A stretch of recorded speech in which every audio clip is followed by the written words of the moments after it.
Bonjour and welcome to Business Talk here on businesstech.co.za, where South Africa's sharpest business minds meet the world's boldest and sometimes bravest ideas. I'm your host, Michael Avery, and today we're taking a diplomatic detour to unpack one of the most defining partnerships shaping South Africa's green economy future. As the world barrels towards an increasingly uncertain climate and geopolitical future, a steady hand and clear vision are more essential than ever, and that's exactly what today's guest brings to the table. Joining us is His Excellency David Martinon, the ambassador of France to South Africa, Lesotho, and Malawi. He's not only a seasoned diplomat, but a leading voice on climate diplomacy and international cooperation. And I think with France playing a pivotal role in the global energy transition, from the Paris Agreement to backing just energy transition partnerships, there's no better time to take stock of how this relationship is evolving. So, Ambassador, it's a great pleasure to have you on the podcast. Maybe let's just start with your personal journey. From the LSE to Pretoria, how would you describe the path that led you to your current role as ambassador to South Africa? So, hello, Michael, first of all, and thank you very much for your invitation. It's a great pleasure to be with you to talk about that and so many other things. So, my path to becoming the French ambassador to South Africa is quite natural, I would say, in the sense that, so I'm a career diplomat. Who was very much involved in politics at some point, and but before all that, I happened to come to your country 25 years ago, something like that, on a personal journey, and I loved it. I was struck by the incredible beauty of the country, its incredible diversity, and it was 2000, so just a few years after the democratic transition, and I love history, and it was important for me to go on that trip because a few years before, as many young men and women in Paris, I do remember the events linked to the historic transition in South Africa. So, for example, I do remember exactly where I was when President Mandela came out of jail. And I absolutely remember waiting for that moment in front of my TV, of my parents' TV. So I do remember that moment with a lot of emotion because we've been following the last years of the apartheid regime and with a lot of hope.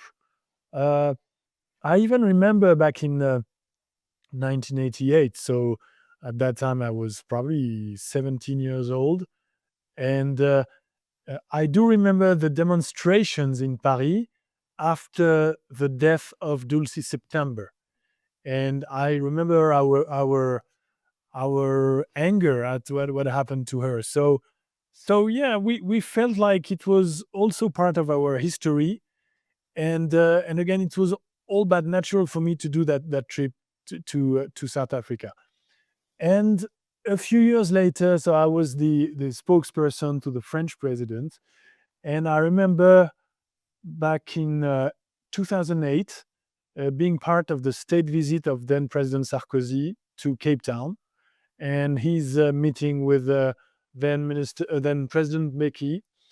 And a few weeks later, I do remember, and that's an extremely vivid souvenir for me, meeting Nelson Mandela at the Élysée Palace, at the presidency.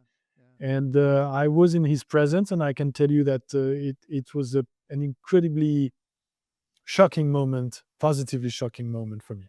And then a few years later, I would come back on official trips to South Africa in several positions, like ambassador for digital affairs. So I would go to Durban, to Cape Town several times with ministers, to Johannesburg, etc. And in my previous position, I was in a very difficult country at a very, very difficult moment. And I guess the president thought I did my job correctly, and then he decided to send me to South Africa, which is a very important country for him. He has a personal, very rich and very confident relation with President Ramaphosa.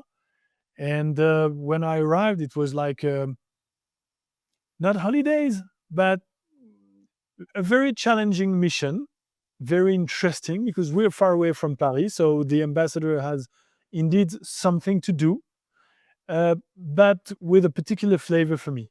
So that's why I arrived in the country 2 years ago, exactly 2 years ago on May 18th, and I really enjoy it. And also I must say that I'm also accredited to Lesotho and Malawi. And, I think, just listening to you talk about those early days of our transition, you pretty much my age as well. I remember, I think every South African does, where we were on that day when it was announced that we would transition to democracy. I was too young to vote, but there was this energy in the air, and really too young, I think, in the late 80s, early 90s to fully comprehend and understand it. As we grew up, there was this great hope in South Africa. And again, I think through our climate commitments, we've displayed the kind of leadership that I think Madiba would be proud of. I often wonder in his absence what he would make of the world today, Ambassador, a world where we are seeing certain global leaders pulling out of Paris, for example, and the Paris Agreement, and what he would add in terms of his voice of leadership. But given that this time that we're living in of deep global volatility and change, why is it so strategically important for France and South Africa to maintain and deepen their partnership right now? So why is it so important? Well, first of all, because I think not only our interests align, because both countries have that special consciousness about climate change, notably about fighting poverty, about fighting inequalities in the world, uh, which goes into a true granularity, like how do we try to decrease the cost of capital for developing countries, that kind of topics that we do evoke right now, we on which we're working on in the G20 track under the South African presidency. uh, that's one. Two, and I think it's absolutely meaningful. We are both democracies, and so obviously we both, as country, have the ability to talk to several partners or less partners uh, who may not share the same democratic values as we do. And so I think it's even more important that we do stay in touch, we do work together, because again, it's been now 31 years that South Africa has become a true democracy, and a democracy that has been only growing because, first of all, it is clear that South Africa's constitution is probably one of the most sophisticated and protective of this new generation of rights that we take into consideration too. We try to protect, but maybe not in the constitution as South Africa has been doing from day one of its democratic transition. And two, we need to, since we share the same values, I think we have a shared interest in keep on defending them on the global stage, which also reverses to how we do apprehend multilateralism. France is one of the founding uh, countries, states of the United Nations. We've been supporting the United Nations Charter since the beginning. We are a permanent member of the Security Council, and it is a constant conviction on the part of South African leaders since 1994 to defend and protect this sort of international constitution. And even in the words of President Ramaphosa, there is a strong commitment to defend and to modernize multilateralism. And on that too, I think our interests align. We've been advocating as France since 2005, 2006 for a radical change in the composition of this UN Security Council. We've been advocating for the enlargement of the number of permanent seats, with the idea of having one permanent seat, at least one permanent seat for Africa. And on that, we do align. And that's an agenda we've been pushing for a long time now. Yeah, and I think, to build on that theme of strengthening global multilateralism, it is about time that we have an African permanent seat, and we know South Africa is certainly gearing towards that as well. And a very important time as the head of the G20 in a year where it would be churlish not to point out that the world's former defender of multilateralism and democracy, America, seems to be turning more inward and questioning the value that it gets from a system that not too long ago it was, the great defender of. Now, I want to come back to the Paris Agreement because it's turning 10 this year, a decade in, a major milestone. And looking back, how would you assess the global mobilization around climate action? And is it moving fast enough given that, there have been commitments made from the developing or the developed world to the developing world to provide funds? And at the various COPs, at the recent summits, it was pointed out that, some of those funds haven't flowed. So what is your take 10 years in as to how it's evolved? So I think it is always necessary, and I should even say imperative, to take stock of the various dimensions of the Paris Agreement. Uh, it has delivered several milestones which can still be extremely instrumental, and notably for the future of Africa. First of all, important financing goals. So you may notice that fundings may not always be there, but at the same time, you know, the first initial 100 billion US dollars per year for climate action that were decided at that time up to 2025 have now become the 300 billion US dollars of climate finance per year for the next decade. And that's extremely substantial.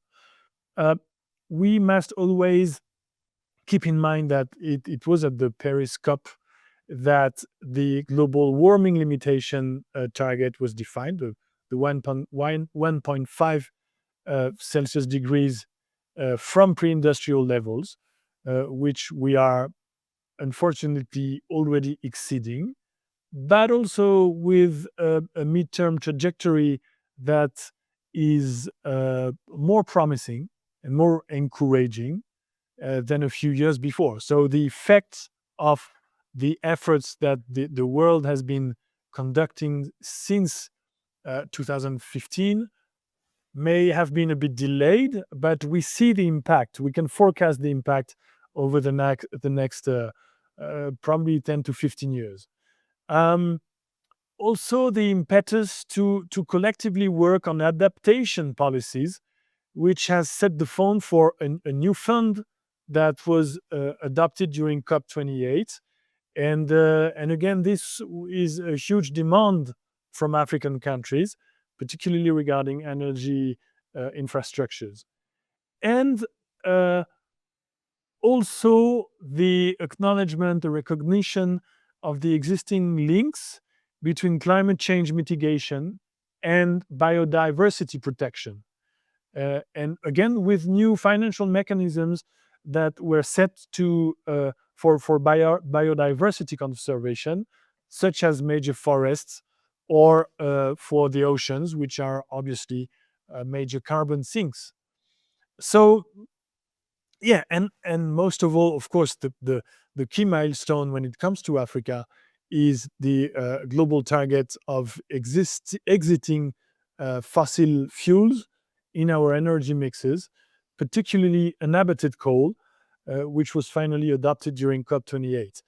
And that, and maybe last but not least, the extremely substantial and significant role played by science and technology, and particularly the Intergovernmental Panel on Climate Change, which is seen consensually, to the exception of the US and probably Argentine, as the key reference, the key mentor when it comes to conducting that kind of analysis, scientific analysis, and which is, of course, absolutely instrumental in moving forward on climate action.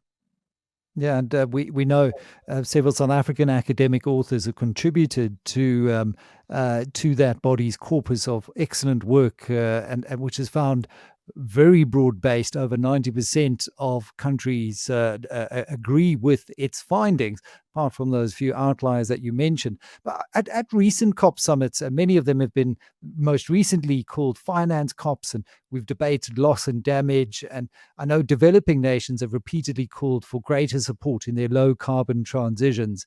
How has France responded to these calls, and what are some concrete ways that France is helping deliver on South Africa's just transition?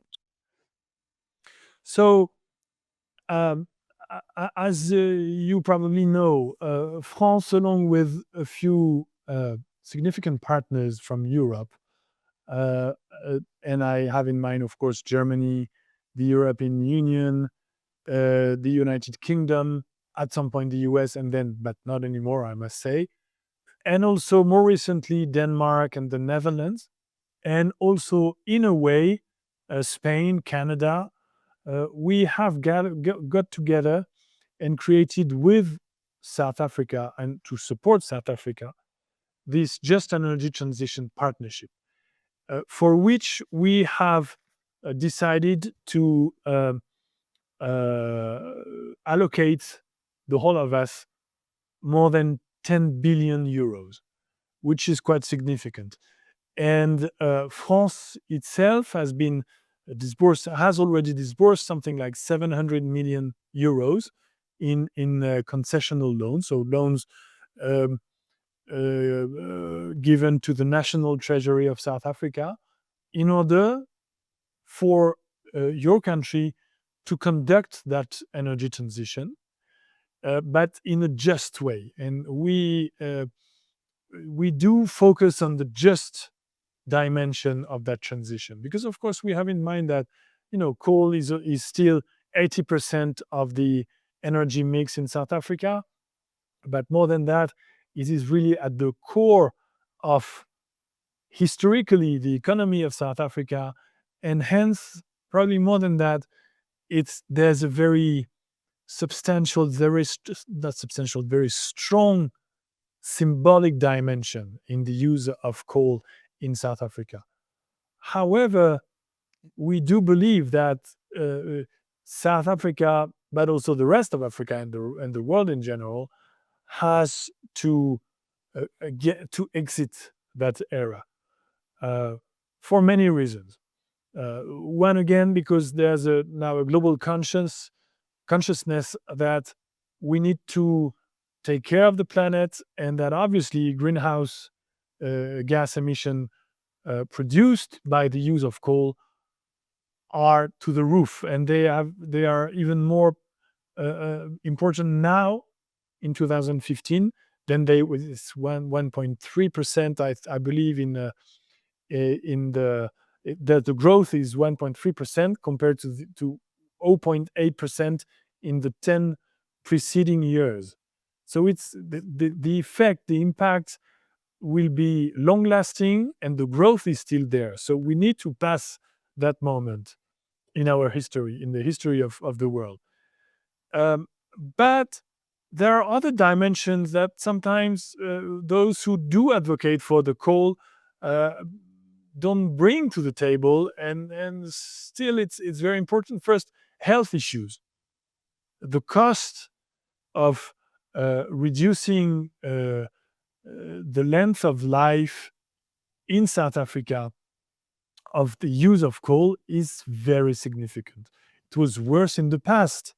Obviously, when in villages, villagers would burn anthracites because to fight against to cook the food, to fight against the cold, etc., etc. It's not like that anymore, or very significantly reduced, but still the use, I mean, the mining operations and coal plants do produce a lot of bad fumes, toxic fumes that have a direct impact on the health of notably the mining communities in Pumalanga. Also, the waste of water. So we're exiting, I hope, a year of La Nina with heavy rains in southern Africa. So we are good in terms of water reserves. But as a South African, you do remember what happened a few years ago in the Western Cape, and we all know that the forecasts in terms of water are not fantastic, and that's an understatement. And again, coal mining and coal plants do trigger a huge consumption of water, and not only it uses water, but it damages water.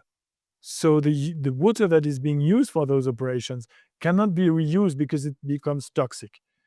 And then obviously the cost, because the plants in South Africa are now of old generations, and we all know that some had to be reopened to make sure that South Africa could get out of these terrible years of load shedding, which had a direct impact on the value creation, on the industry, on the life of everybody in South Africa.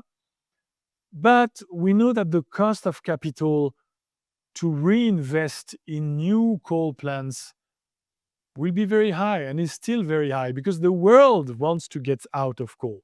So that's why we have imagined with Kenya and with Barbados that coal accelerated transition, which is a program that was established last year at the COP in Baku. And we would love to have South Africa on board, and because we need it, we need South Africa to get out of coal. And what we know, to your earlier point, and there is this nexus between water security, energy security, food security as well. If you look at the Mpumalanga region, but it's also a region, and the coal industry employs 90,000 livelihoods that are tied to coal. What do you say to the skeptics? Because it's been the big pushback that I've picked up in the discourse in South Africa, who view the energy transition as a threat to those jobs and to economic stability in that region. So that's why we do focus on the just dimension of the energy transition. And on this, we are here to help, we are here to accompany, and we're in a constant dialogue with South African institutions, with the Presidential Climate Commission, with the presidency.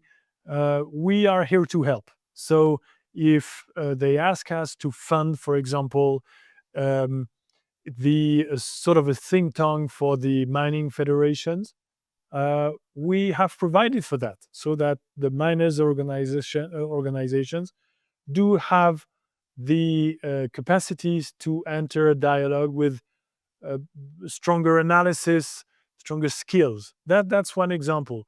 With our partners, we do support uh, programs on the ground. So, for example, a few months ago, I was in Nonsamo in Pumalanga province, where, along with our Danish and Danish partners and friends from New Zealand, we are funding a program to support an informal settlement, so that every household can benefit from solar panels.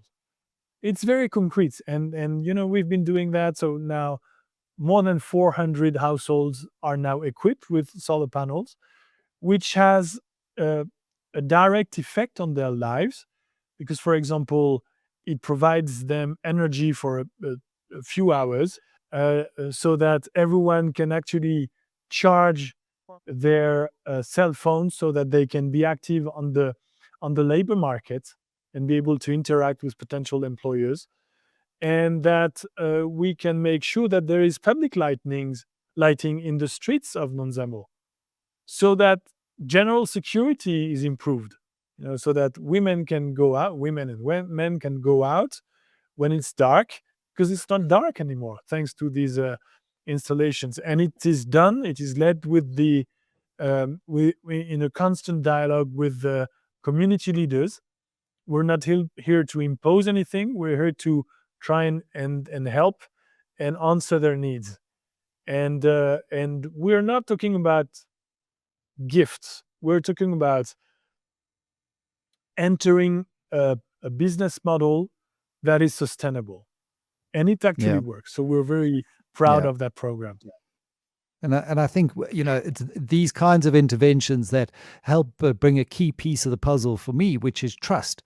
We need to build trust with communities that have historically built a livelihood around coal, and in order to demonstrate that there is value in the new economy that we're moving to. And I mean, there's a lot of value in renewable energy. We saw the first rounds of the Renewable Energy Independent Producer Program, the REAP program, become a model for public-private partnerships, crowding in over 200 billion rands worth of private sector investment in the first 4 rounds. And thankfully, under the Ramaphosa administration, it's picked up again. We know France is a major investor in South Africa's renewable energy space. So what role do you see French companies and institutions playing in building a greener, more inclusive economy here? Because it's not just the power, it's also the grid and the distribution that is in desperate need of investment. Well, on the first part, your question is, how do you see? I see. I mean, I don't have to plan, I don't have to recommend, I don't have to advise. They are already there. French companies are there in the country, and there are already big investors in the field of renewable energies. Uh, Engie is the first private producer of energy in the country. Total Energy is also a provider of solar farms and wind farms.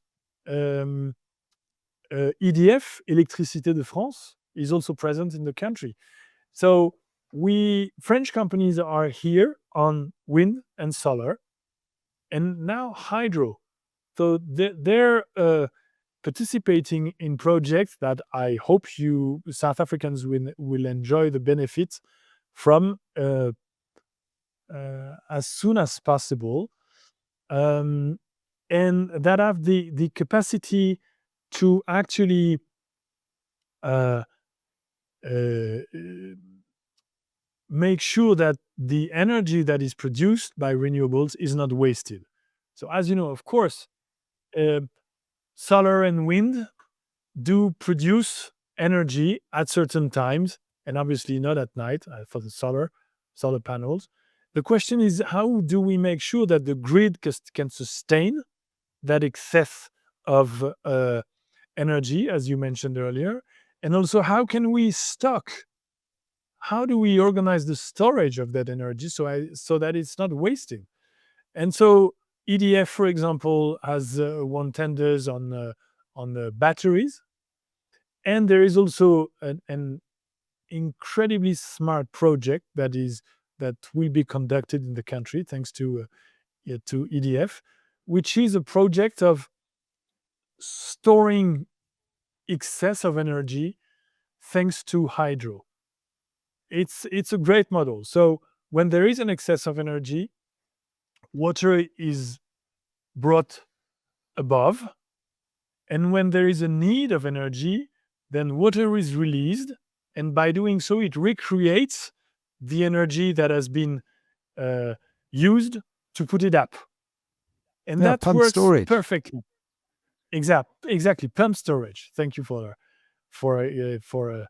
mentioning the concept. And so that's one. And then you evoked the grid. So that's a conversation we're having with uh, Minister Ramokgopa, Minister of Energy and Electricity. We know the needs of the country when it comes to the grid. And, I met the minister a year ago, and I heard his vision, and I thought, he's, uh, he's absolutely right on that, and we're happy to accompany. So I talked to French companies on that, um, and I think that they would be very happy to invest in the country, provided some parameters are better defined. And that will happen, I hope, as soon as possible, and notably the pricing, because if companies are not able to make plans based on prices, then they just can't invest. But of course, if the concession contracts are well crafted, which implies notably a certain length of investment and a certain length of operation, it has to be 20 years at least. Otherwise, there's no business model.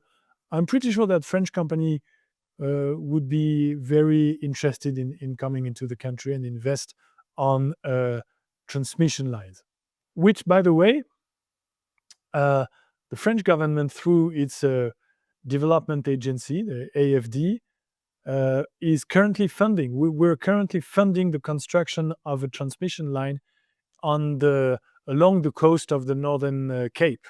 So that's something Oh, we're already doing for the country, for your country. and such desperately needed investment, be it capital, be it skills, and transfer of knowledge as you come in and partner with local companies in executing on these projects, Ambassador. Really exciting, and there must be many opportunities for deepening the France-South Africa partnership. We've got green hydrogen, we've got more tech innovation, but I've got to ask you on a lighter note as we've got to wrap up. I know I'm very proud of South African wine. Most people, or most South Africans, I should say, are very proud of our wine industry. I'm sitting with the French ambassador. We need no introduction to the French wine industry. Have you had a chance to try a few local vintages, and how would you say South African wine compares? So I think I have already tried all of them. Uh, and the South African wines are great wines. So, in my job, I invite people over lunch and dinners, and I have a strict policy. So for my South African guests, I ask I ask my team to serve French wine, and for my international guests, I ask them to serve South African wine, and I will Ah, stick to that policy. And it's a great story. I know we have to wrap up, but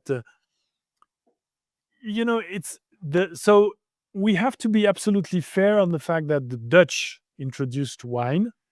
The first harvest, I think, were in 1660, something like that, and that was wine in from Constantia.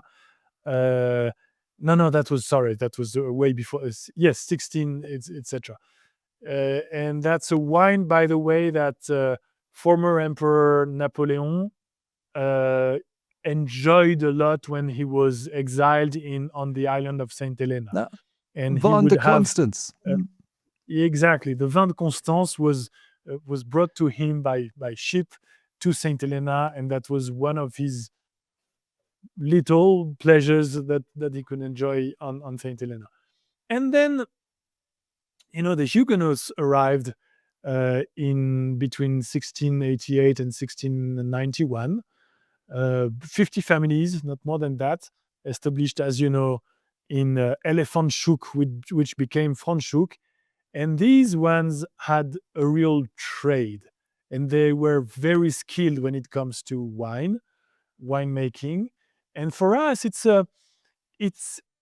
it's a strange and interesting story to drink Chenin Blanc, for example, which is in France the vin de Loire along the Loire Valley.